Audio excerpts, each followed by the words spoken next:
hi. Welcome to Someone Else's Movie, the original podcast where an actor, writer, director, or nebulous industry figure gives a little love to a movie they didn't make. I'm Norm Wilner, senior film writer for Now Magazine, and this is The Other Thing I Do. My guest this week is Albert Shin, a filmmaker whose credits include producing Igor Jelka's The Waiting Room and The Stone Speakers, and writing and directing his own features Point Traverse and In Her Place. His third film, Disappearance at Clifton Hill, stars Tuppence Middleton as a young woman returning home to Niagara Falls, haunted by the memory of witnessing an abduction decades earlier. If that's really what happened. It premiered at TIFF last fall under the title Clifton Hill, and opens across Canada and the US this Friday, February 28th. It's also available on digital platforms in the US on the same day. Albert picked Memories of Murder, the second feature from obscure Korean writer-director Bong Joon-ho. I mean, maybe you've heard of him? 16 years before Parasite conquered the world and the Oscars, this masterful study of three policemen hunting a serial killer in South Korea in the late 80s and early 90s was the movie that launched him onto the global film scene, an adaptation of a stage play itself inspired by actual events that turns the murder procedural inside out to reveal a rich, complex canvas of mismatched individuals struggling to find a cunning, relentless monster who almost certainly walks among them. It's also Bong's first collaboration with leading man Song Kang-ho, with whom he'd reunite in The Host, Snowpiercer, and Parasite. And it may be their finest work, which you'll have a chance to discover when Memories of Murder joins the Criterion Collection later this year, after languishing in obscurity for almost a decade in the West. But I'm getting ahead of myself. This is Someone Else's Movie. Memories of Murder came into a time where it was interesting for me, where I think it was 2003, and the film was a big deal when it came out in Korea. It was like a sensation. And I was really, really down on Korean films at the time.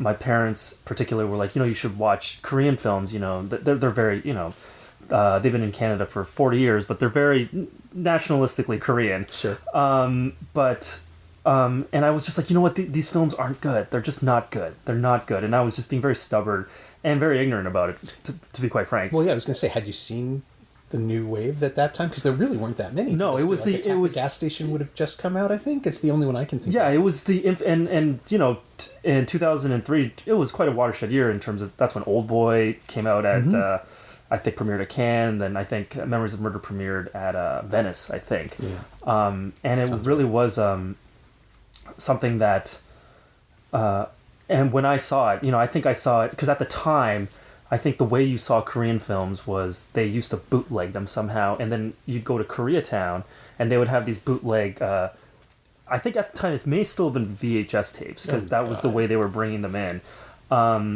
And I saw it, and it really made a mark. It definitely made a mark, and it was my introduction to like the new Korean wave.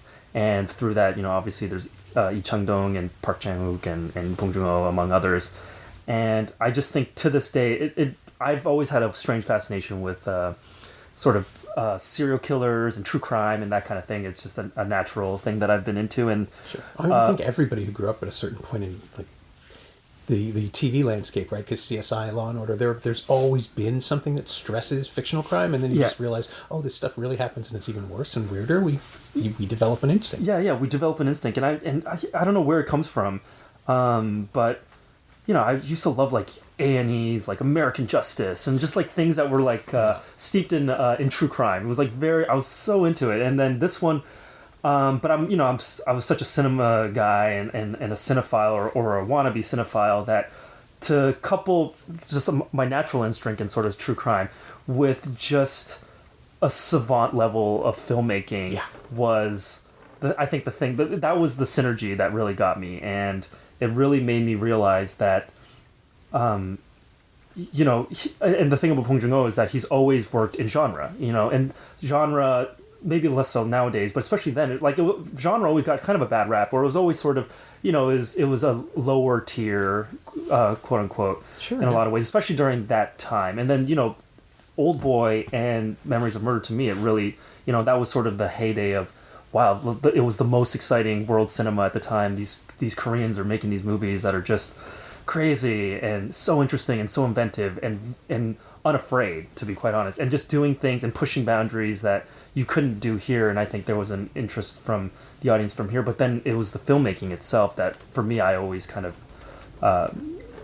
gravitate towards, and they satisfied that part of my brain immensely. So through that's how I sort of discovered Memories of Murder, and then his follow-up Mother, which was also, I guess sort of I think his ode to kind of Hitchcockian kind of like a Vertigo or something like that in my mind. And it's a combination wrong man thriller and Vertigo thriller. Yeah, and I've just been a big fan ever since. And and Parasite. If there's any world cinema director or filmmaker to kind of get this kind of praise and exposure at this point, I'm glad that it's him.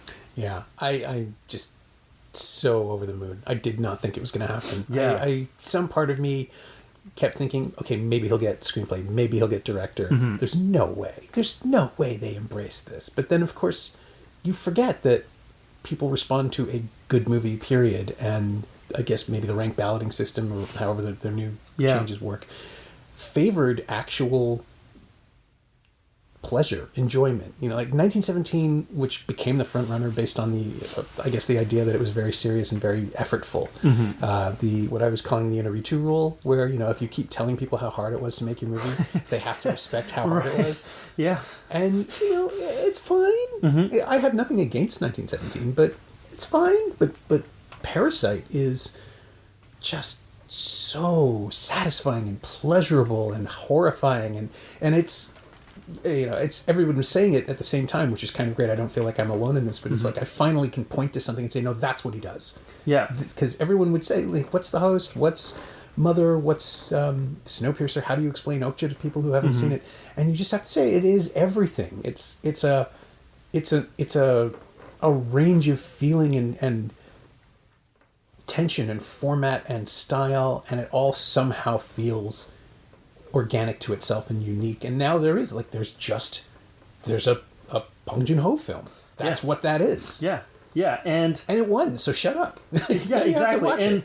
And I mean, better late than never. And obviously, he's been putting it, like, I mean, Snowpiercer and Okja were obviously English, mostly English language productions. So it's not like he was a complete unknown who was a superstar in Korea, but nobody had really known. And then Parasite just kind of blew up out of nowhere. Obviously, it did become part of the zeitgeist, but he has just been one of the best filmmakers for 20 years, and not that validation from the Academy is important in that sense, but it really does what it does. And I think the reason why people are so excited for it, for many reasons, other than the fact that it's like a stone cold masterpiece, is that this is a filmmaker that has never deviated from what he does and is really a craftsman and a storyteller.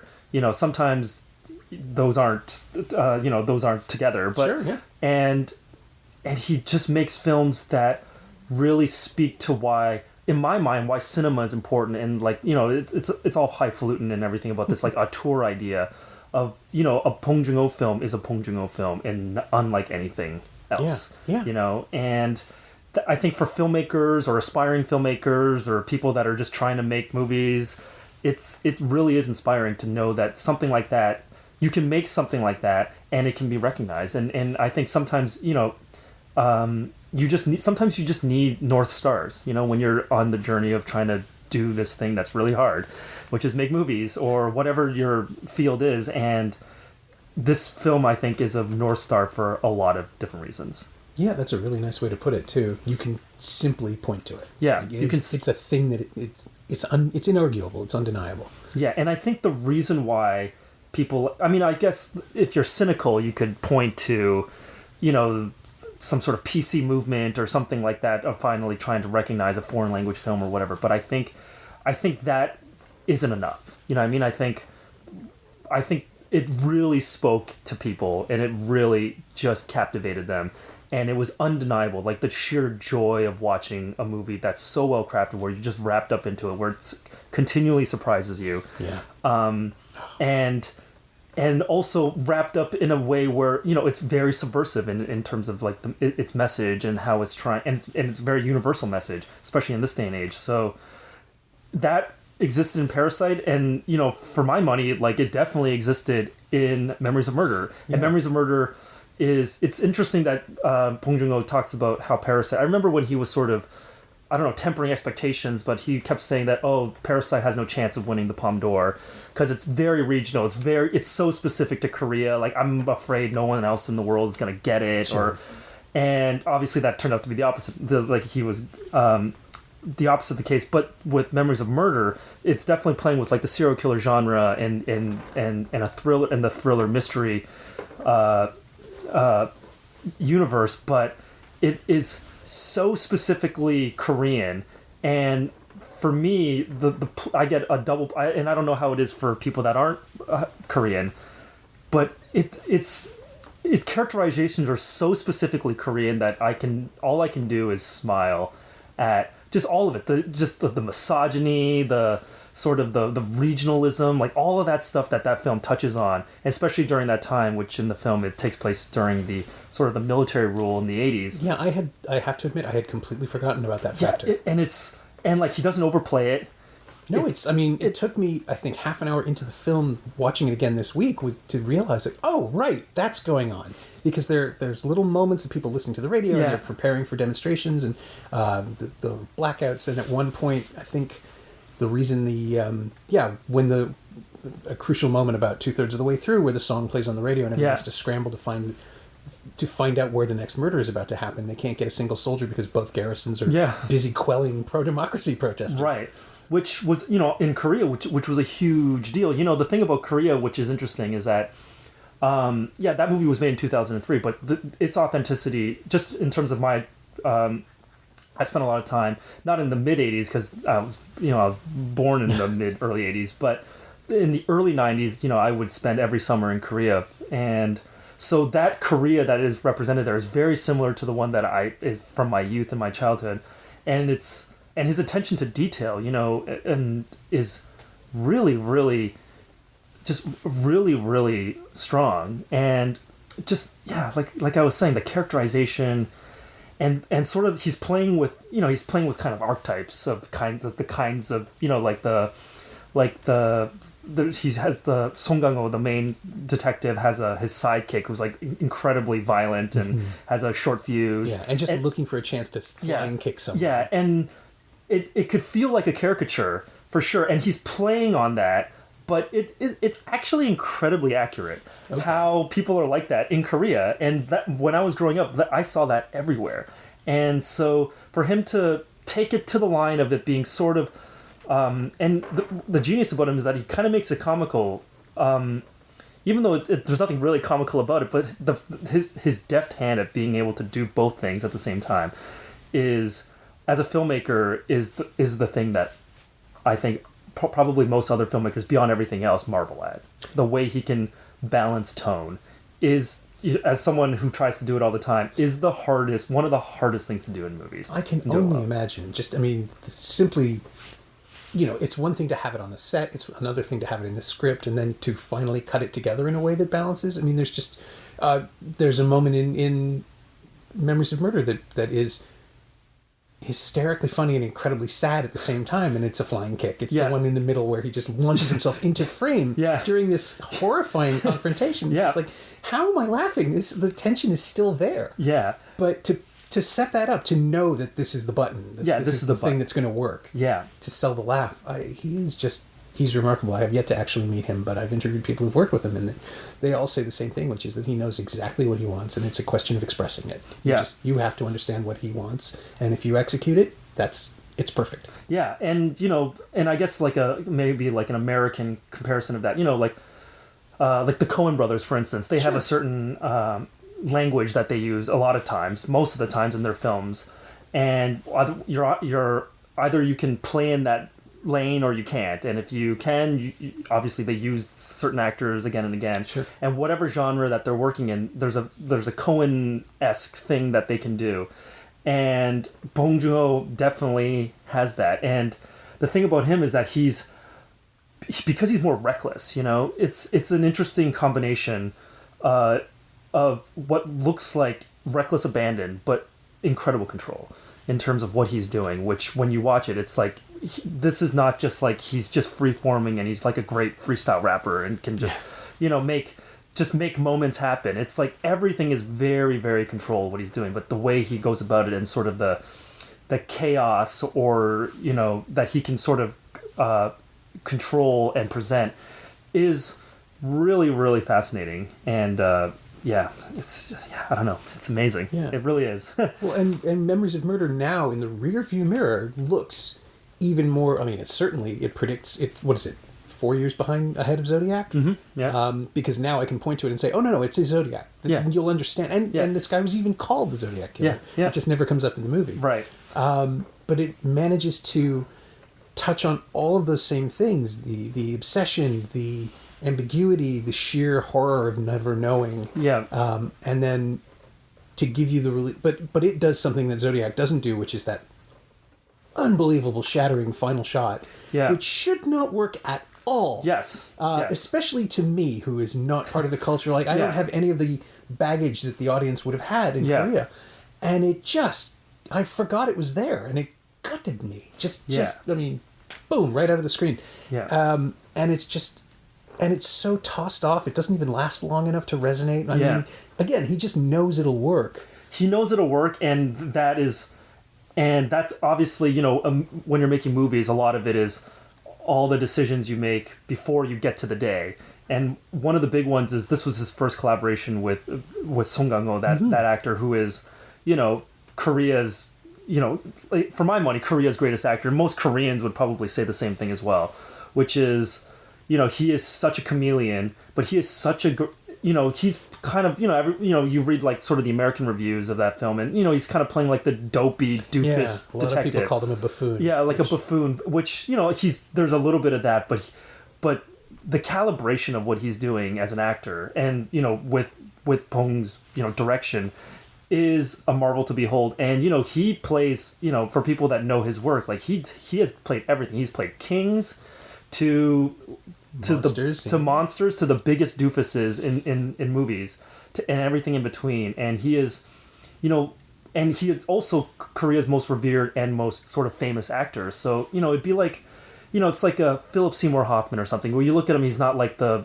model, beautiful, kind of traditional movie star, but because his talents are so undeniable, Korea sees him as Korea's greatest actor, and when his films come out, people go to see it because of him, and it's like that thing where usually in America or North America, like those kinds of actors are the character actors, and sometimes they get, juicy roles, but it's, it's always, it's going to be Will Smith or somebody else that's the lead. It's not perceived that, Paul Giamatti can open a movie. Exactly. And he can do that. He's in a unique position right now where he can, like, he's at the peak of his power. And that film, I think, was just a perfect example of where he gets to do so much, and without him and everything, and that sort of like, and that incredible windy journey that you've taken with him. And I think that's the culmination. Like it's Bong's like risk of ending a movie in that way,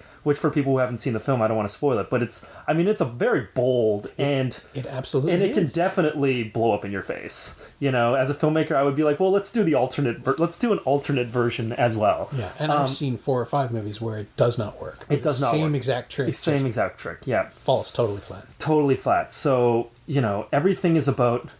I'm a big believer in that filmmaking. It's like the last 10%. It's the things in the margins that you do that kind of make the things in the center work, and he is he's a perfect example of that. And Memories of Murder is a perfect example of that, which is that, what you think about is like, if I directed Memories of Murder, or if a lesser filmmaker than Bong Joon-ho directed Memories of Murder, what would Memories of Murder be?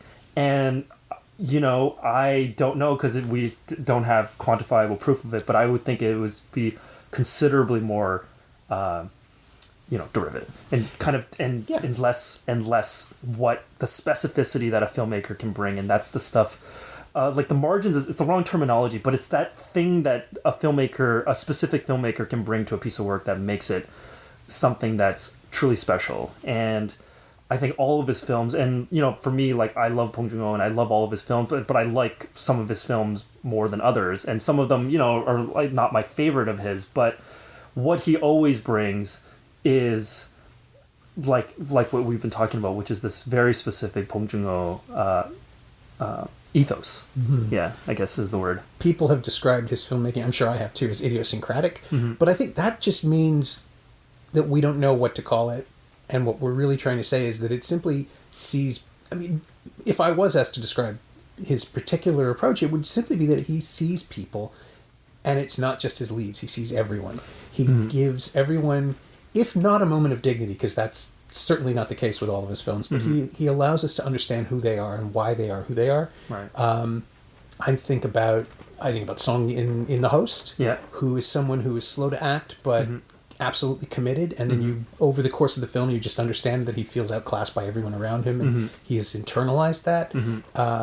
Or Jake Gyllenhaal in Okja, which is, it's a big performance. Yeah. But it's somebody who you can see him cracking every time. He's so sad and broken. This despair is radiating out of him, but he's turned it into energy. Yeah. And you just come away thinking, I would watch that guy. I don't need the Super Pigs or I don't need the monster. I just want to see that person exist for another 2 hours. Yeah.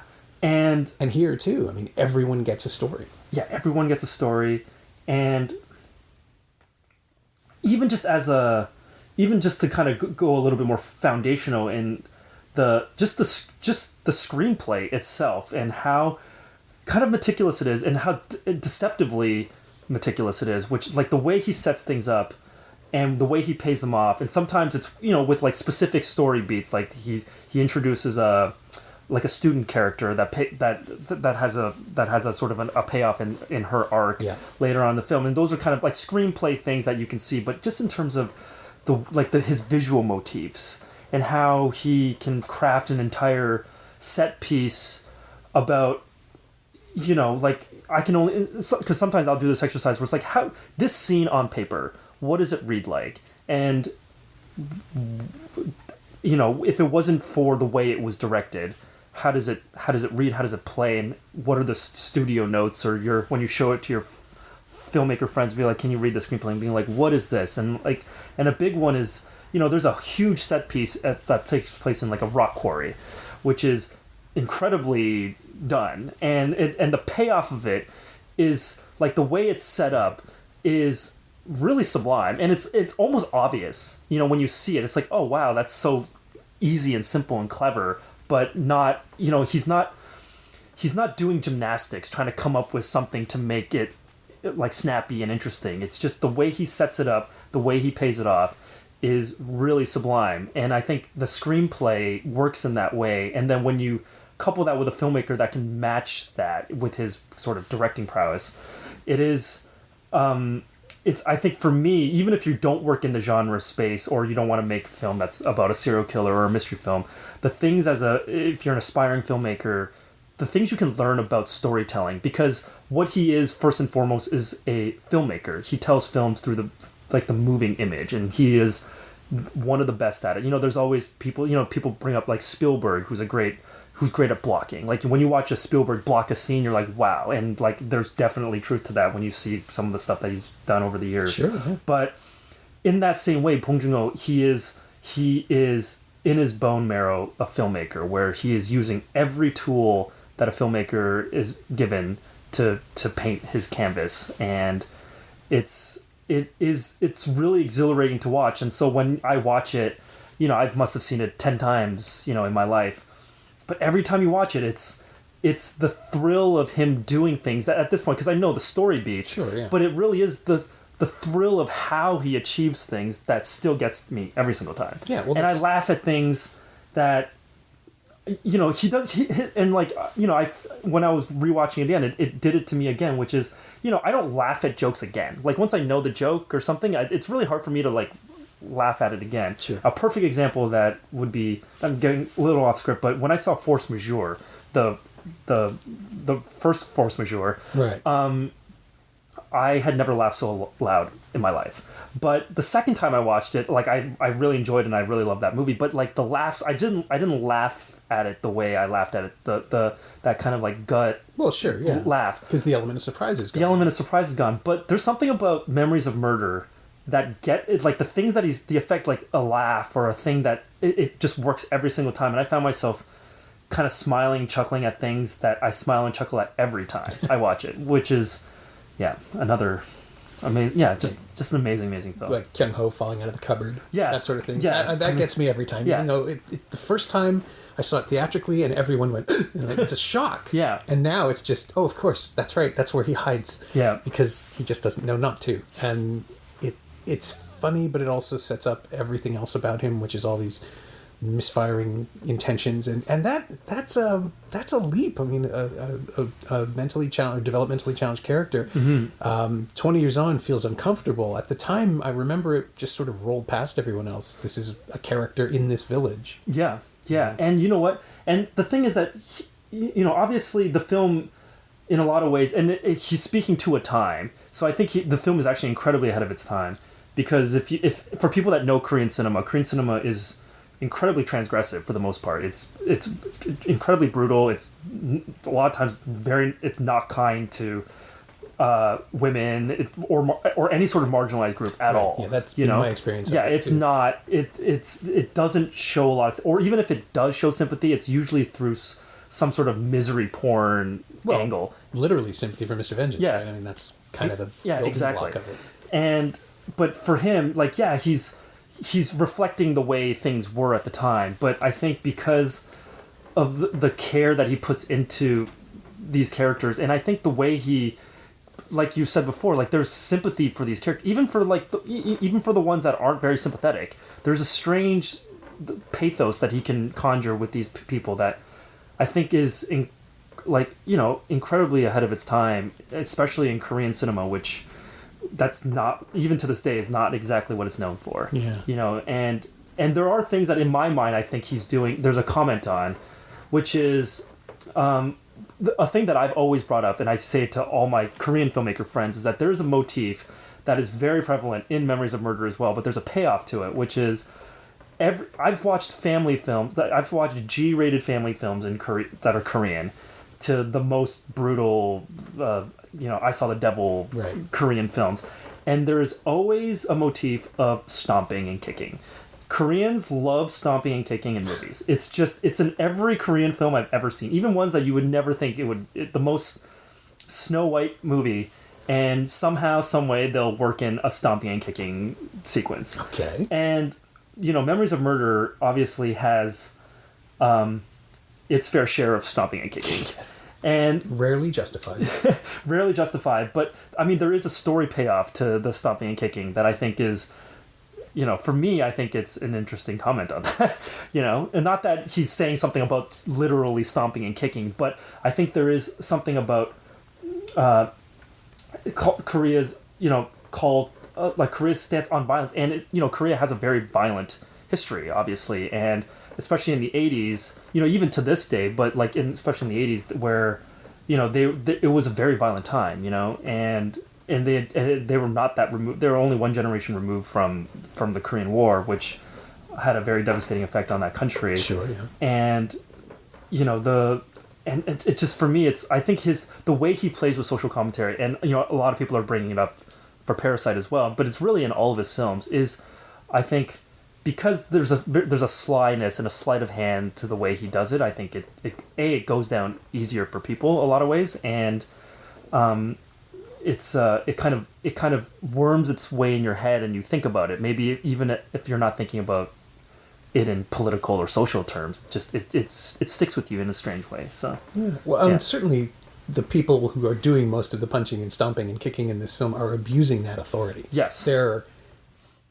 frustrated, they're angry, and we can sympathize with them to a point, but then they're also sort of, again, it becomes a running gag, just the casual torturing of prisoners to get them to confess to things that they are almost certainly not guilty of. Yeah, which is, and to play that for, laughs, but also, it's multi-tiered. You play it for sort of revealing character, and like we just talked about, there's sort of an emotional and sort of story payoffs to all these kinds of, all the torturing and all sort of like you said, the casual violence that the movie sort of employs.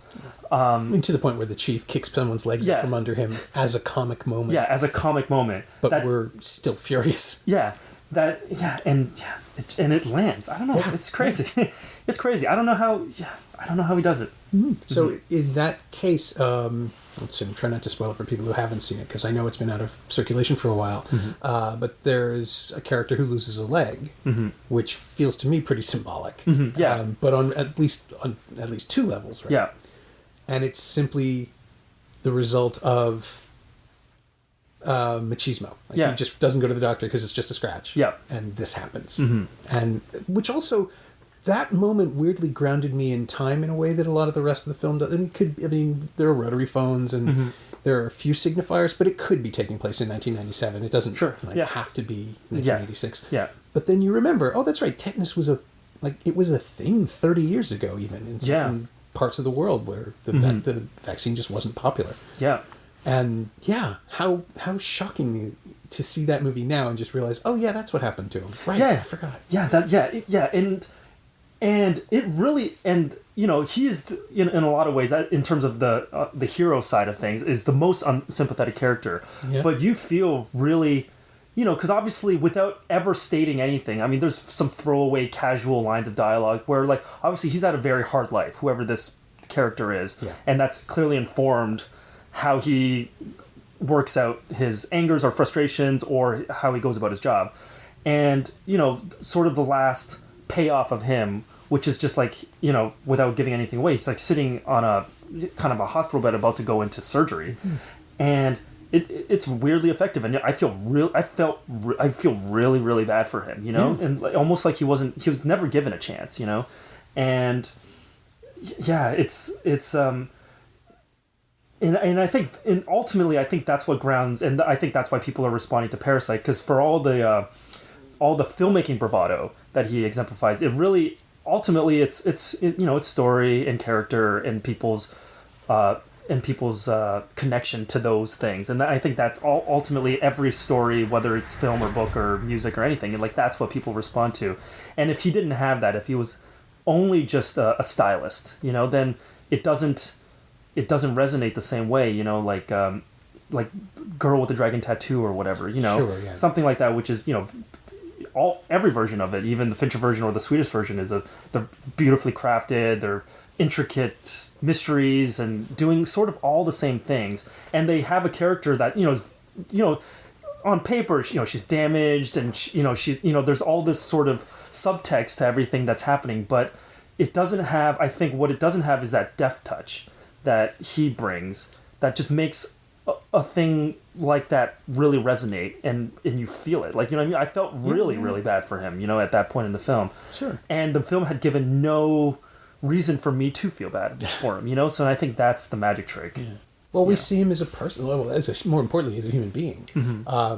All of the villains and most of the good guys in the Salander films and in the novels are just there to hurt her. Yeah. Right? I mean, they only exist to give her righteous vengeance, to receive their punishment. And so first I remember both versions of the film, both adaptations of the first novel are just so intent on showing you her assault and her humiliation and her rage. And I get it, but at the same time, there's no complexity to the narrative. Yeah, and I think that's the thing. It's all about, we were talking about kind of tone and really trying to walk that line that Bong Joon-ho does, because if you don't, then it's lacking a certain deftness that a movie that is really, which really is life and death in a movie in terms of like if it works or not or how it works, and not necessarily content. And like you were saying, like there's so much in for the Dragon Tattoo films. It really is obviously going for like a visceral reaction, I'm thinking about both versions of the first film, like, her rape scene, for instance, like, they're going for the jugular in terms of like really affecting you in terms of how they present it and show it, and like the length that they show it for and everything else. But I think, and Memories of Murder is equally as violent, and it's equally, but it's something about pulling you in through sort of the comedy, through some of the idiosyncrasies of the film, and that I think it frames your mind in a different way when you're watching it. So then when he wants to go for sort of an emotional effect, I think it hits you, it blindsides you in a way where it doesn't feel like you should be feeling it, but then you do, and then it starts to tickle your heartstrings a little bit in a weird way. You know, you feel kind of, you're I think you're aware of the feeling more. You know, when it happens like that. Yeah, well, we're disarmed for sincerity, right? Because we don't expect it to hit exactly at all. We don't expect it to be there. Yeah. Again, that opening tracking shot with people slipping over the sides of the road over and over and over again. Yeah, it's funny, and there's a corpse in front of us. Yeah, it still somehow gives us permission to laugh at the casual accidents. It's the same way that. The Jessica song in Parasite has become a meme because it's adorable, but it also shows us how polished and practiced these people are at doing the thing they do. Yeah. So you can respect them at the same time as you can laugh with... we're invited to laugh with them in the same way we're invited to laugh at the misfortunes of the people and sort of ignore the fact that the greater misfortune is this murdered woman. Right. But it also... I noticed a few people... I was reading up on some Western reviews just to see how it was received, and a lot of people mentioned Silence of the Lambs because of the forensic sequence. Right. Which I guess I sort of see. I mean, if there's nothing else to compare it to. Sure, yeah. But the thing about the Silence of the Lambs that is so powerful is that it is a young woman watching a young woman's autopsy. Mm-hmm. And this is absent here. Yeah. This is about the men just sort of casually picking this corpse apart, who is a woman who has been violated as well as murdered. Mm-hmm. And we're just allowed to sort of watch that dynamic reassert itself, where it's, one piece, two piece, three piece, and it's horrible. Yeah. But I get the gallows humor. I understand why they're doing this to disconnect themselves, but at the same time, there is a woman who works with them. There's a younger woman who's a constable, I suppose. Yeah. Right? And there's that moment in the second... in that same scene we were talking about earlier, where this song, Sad Letter, plays on the radio, which is a trigger or a signal. And she says, I'll go down to the station myself. And every time I think, oh my God, she's going to get it. Right. She's the victim. Yeah. And then I thought, no, that can't work. And I'm talking myself down, even though I already know that hasn't happened. Mm-hmm. But if it had happened, he set it up beautifully. It's just so perfectly believable that this behavior, all of these decisions, and them not thinking anything about her leaving would lead to that. Yeah. And this is where I know that, Bong was, even in terms of sort of the way the film and the way the culture, quite frankly, the sort of the misogynistic element of it, and how this film is really a comment on that, and how he was quite progressive even then, is, like the way, because there's all these like little side things where she's a constable, but they're always getting her to make coffee, and there's like all this stuff. But you know what? She's the one that, if you watch the film, really, she's the one that gets all the real information. You know what I mean? She gets the radio song. She's the one that gets the information out of that sort of the woman that was the almost murder, like the one is like obviously feeling the trauma of that. Yeah. She's the one that parses. Yeah, she's the one that parses that out, and she's a very, very important character, and like, and it's not. It's obviously very intentional that like there's so many scenes where like the men are bumbling around, they're jumping on each other, and their desks are flying, and she's the one that is ultimately the one that's keeping the eye on the prize all the time, and like doing thinking, they're all those movies about thinking outside the box, and there's two schools of thought, like the urban versus the rural. All those kind of like sort of very front and center thematic elements of the film. But, she's the one that's sort of thinking outside of the box amongst all these detectives that are, that are banging their head against the wall, which I thought is really great, and it's really, and obviously a comment on that because, Korea in a lot of ways is very behind in that kind of sense. And when the film was made, it was behind. And in the 80s, it was incredibly behind. So... I just think, just as a filmmaker, while living in the world that the film takes place in, but finding ways to make comments on that, I think is, what storytelling is, so it's definitely, I think he's always been ahead of his time. Yeah, it is. It feels like, we're in the new Korean cinema. We're in the new French extremities happening right at the same time. There's this sudden wave of people pushing against the limitations of their own cultural cinema. Like French horror was very non-existent, really, but when it did exist, it was very staid and serene. And suddenly, almost as a correction after the Genre-land films of the 70s, things were just exploitation and ridiculousness. Right. And then all of a sudden, everything is just gruesome and wet and violent. Yeah.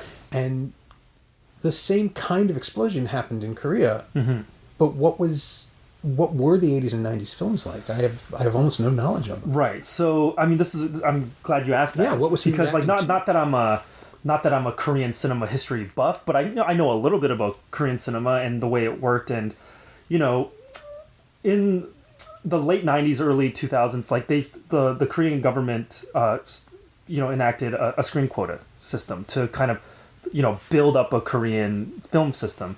But there was a time, sort of pre-military rule, well, not pre-military rule, but sort of in the 50s and 60s, there were certain auteurs that were like pushing boundaries, being censored, but still making films anyways. And of that kind of era where there was actually some great kind of interesting films that were being made. But then that kind of disappeared, and then sort of the American wave came in, and it was all American films pretty much, or foreign language films, and that's what Koreans would watch. And so they tried to change that by enacting this screen quota system in the late 90s, mid 90s. And so what that did is, but because they didn't really know how to make movies, like the studio system wasn't, now it's a very vertical system where, companies distribute, they exhibit, they produce, they do everything. But before, it was they needed movies to be made, and they didn't really know how to make them, so they entrusted filmmakers to just go for it.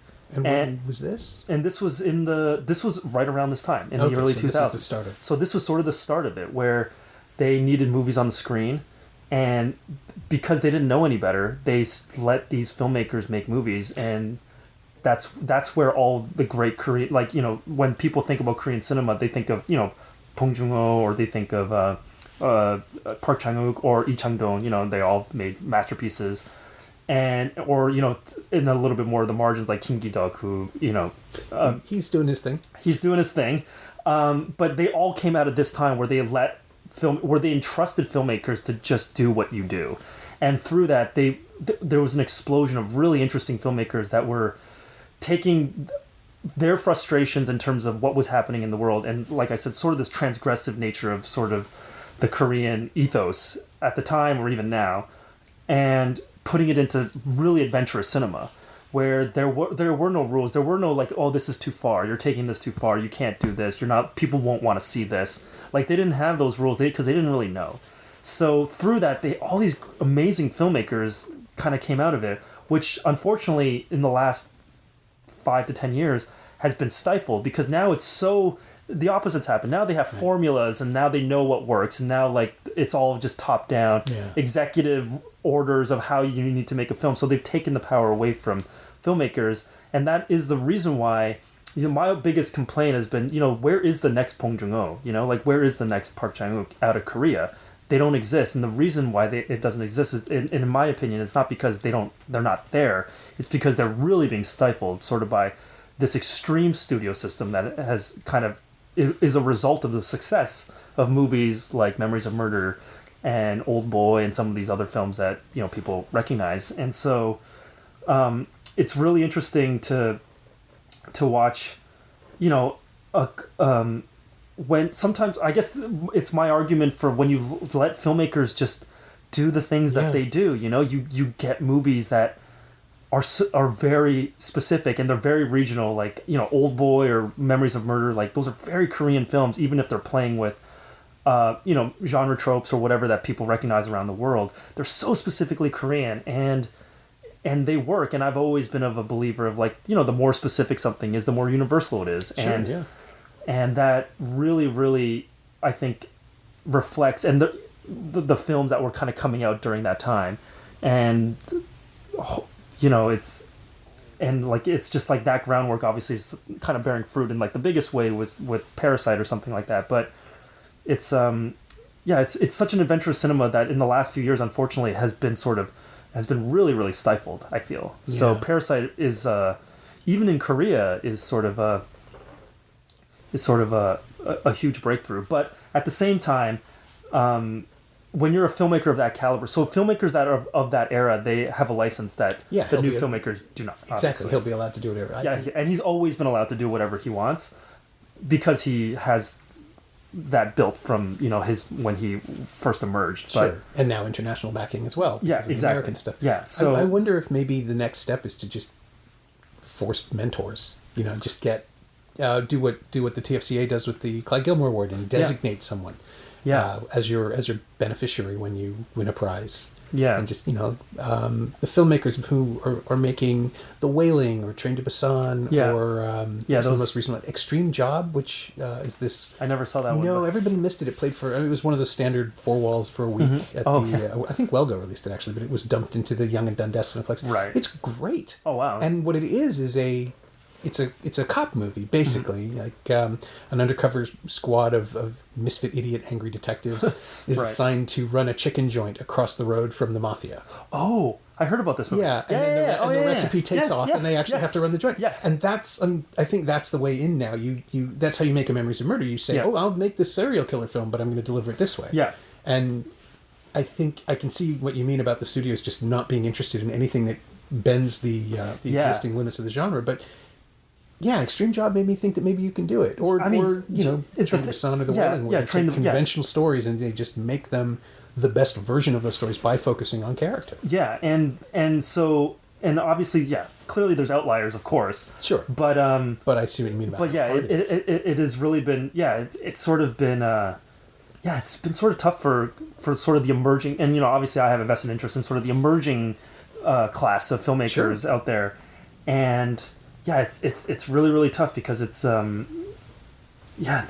really been it's been stifling, and this is getting a little bit off topic, but it's a very, I mentioned it before, but it's very vertical, which means that the exhibitors are also the distributors or also the producers. So because of that, they have an idea of this is what the audience wants, and so we will only make it this way, and then we will it was a shock when I went to Korea. Like this was in the mid-2000s or something when I hadn't been there for a few years, and there was an explosion of cinemas, and they just built movie theaters everywhere, and the movie theaters were beautiful, and they were like an experience, every one of them. It was amazing. But it was really interesting to go into a multiplex with 15 screens, and 12 of them are playing the same movie.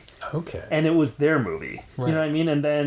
And then the other 3 was Spider-Man or whatever. You know what I mean? Yeah. So do you remember what the Korean film was or what genre it was in? It was actually every film. They still do this to this day. Because if CJ, which owns the CGV theaters, they will put if they have a big movie opening that week, like literally they will play, and their multiplexes have 20 screens on them. Right. 15 of them will just play that movie. It's incredible. So it's an Infinity War situation. Yeah, it's an Infinity War situation. So.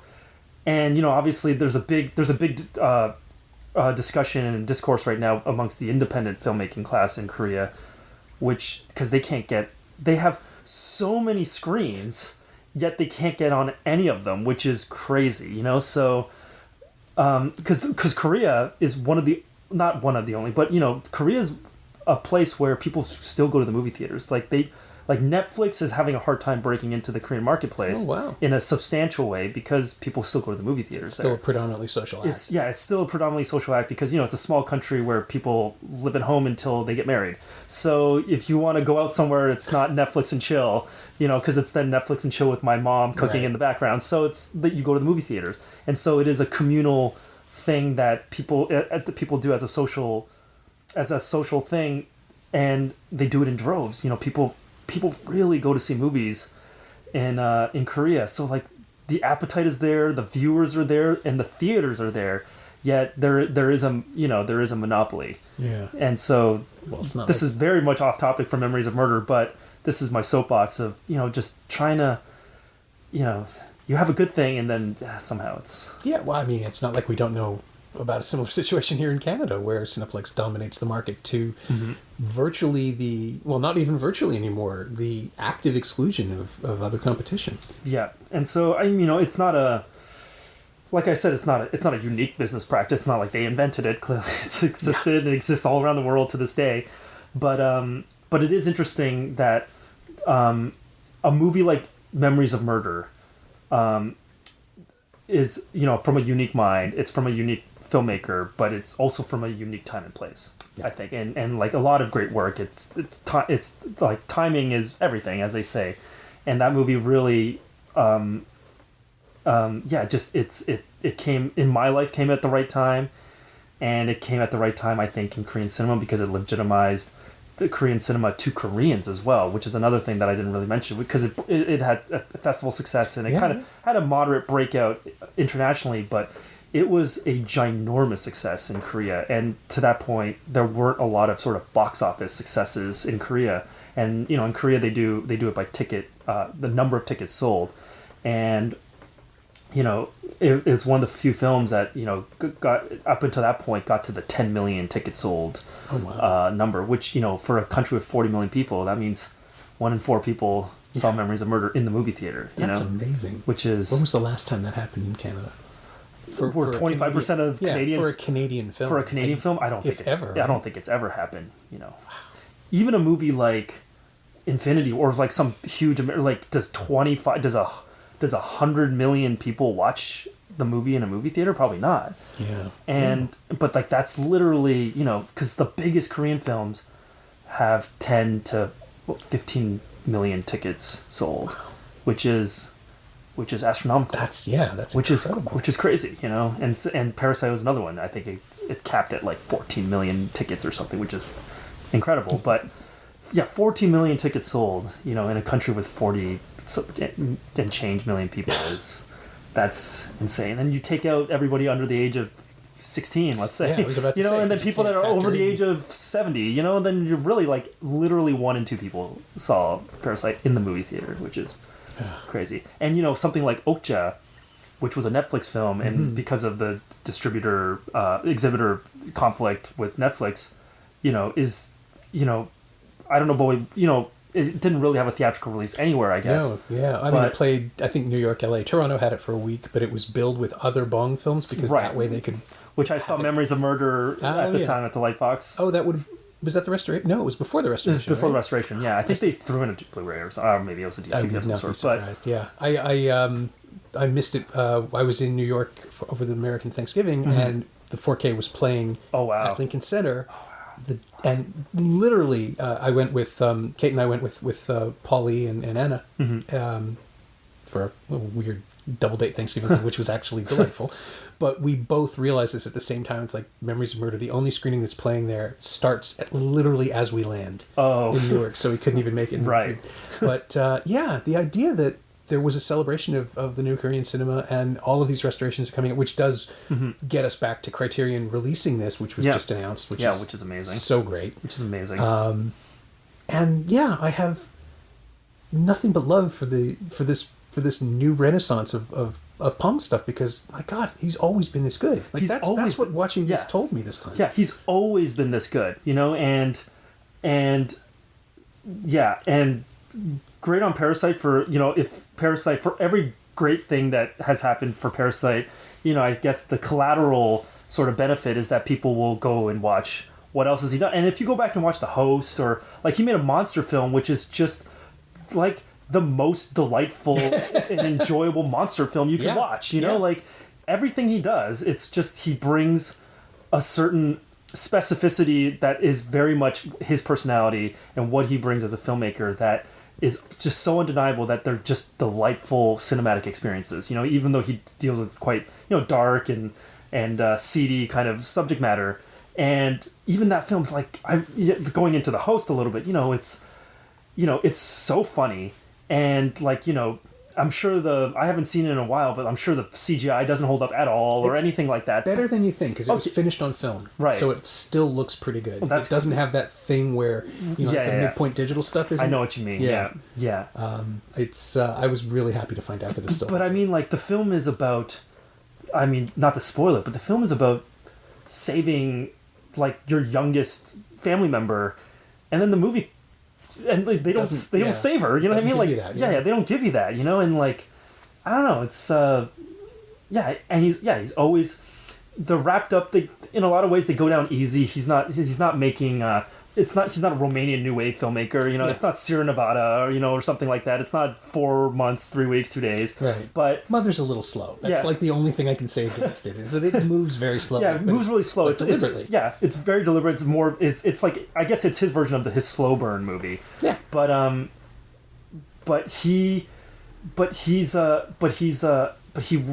his films are very accessible. You know.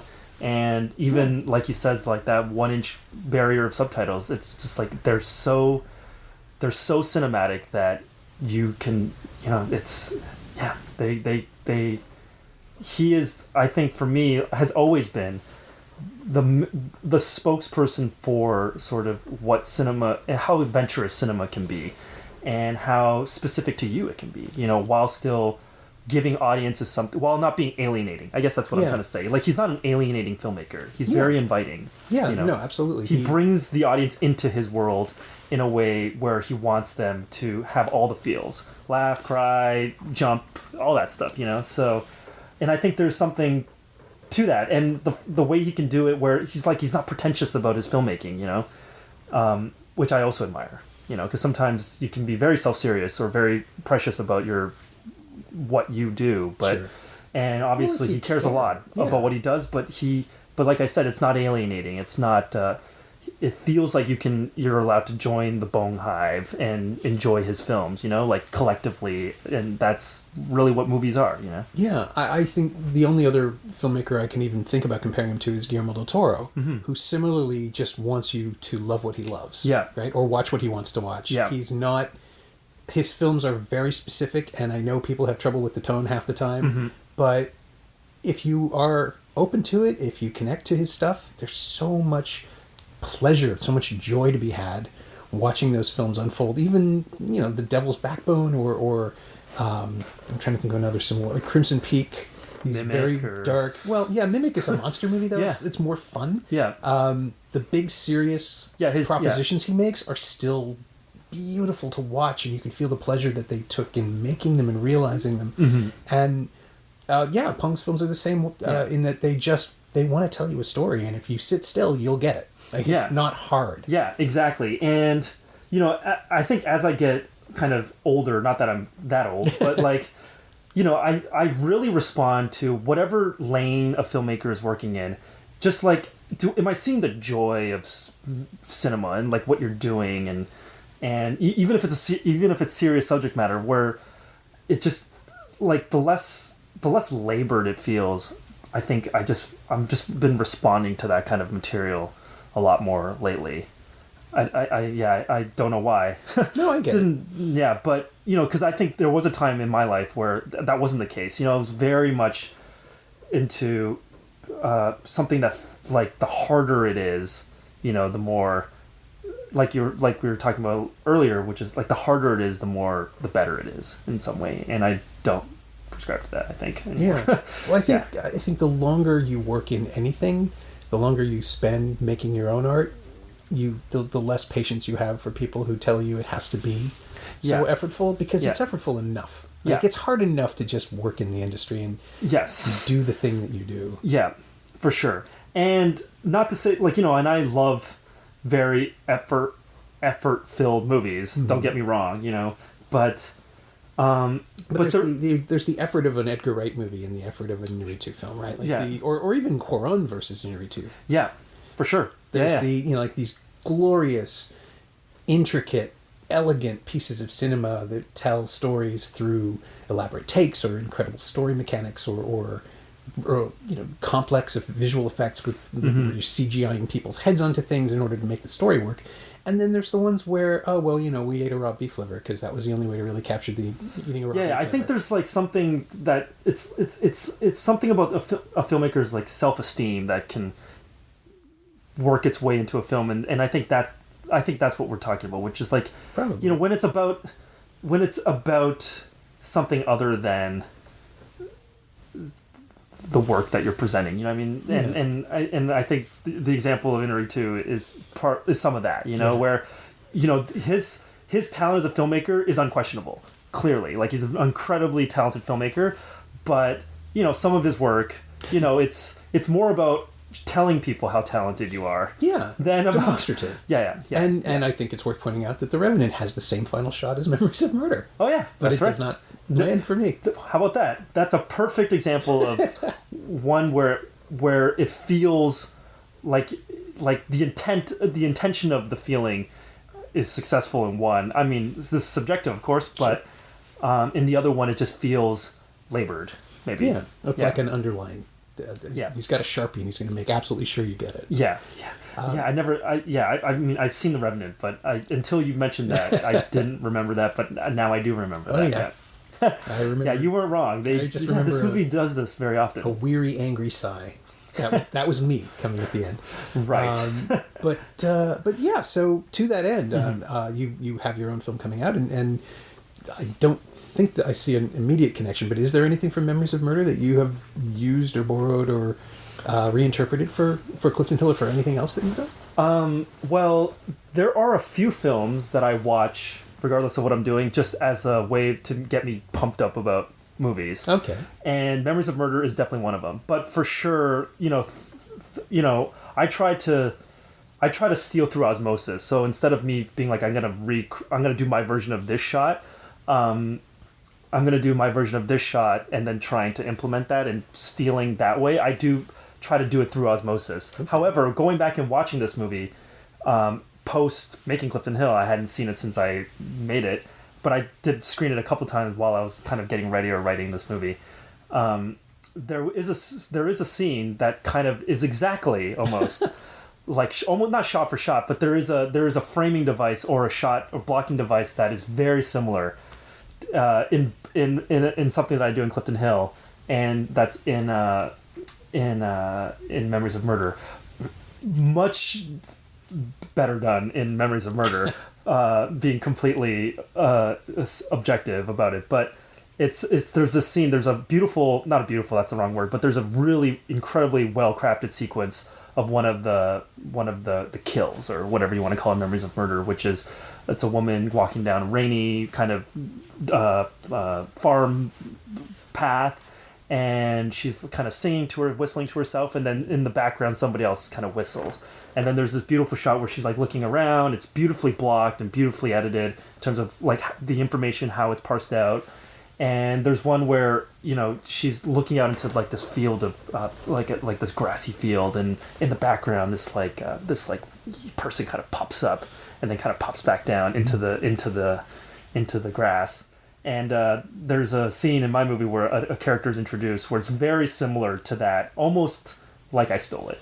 And I wasn't consciously thinking about it, but I'm sure some of it was through this osmosis. But beyond that, thematically, it's a film about obsession, and my film Clifton Hill, Disappearance at Clifton Hill, is also deals with kind of obsession and kind of a pursuit of truth. Mine is more about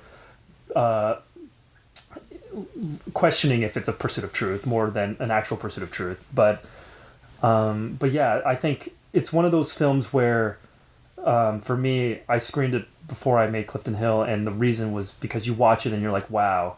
A couple things.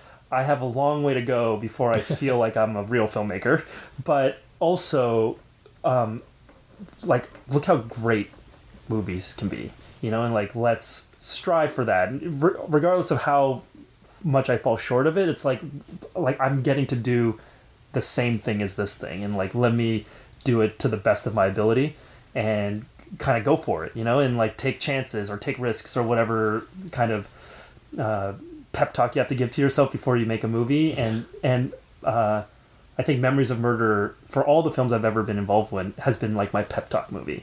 Watch it and be like, okay, I'm gonna have to try really, really hard.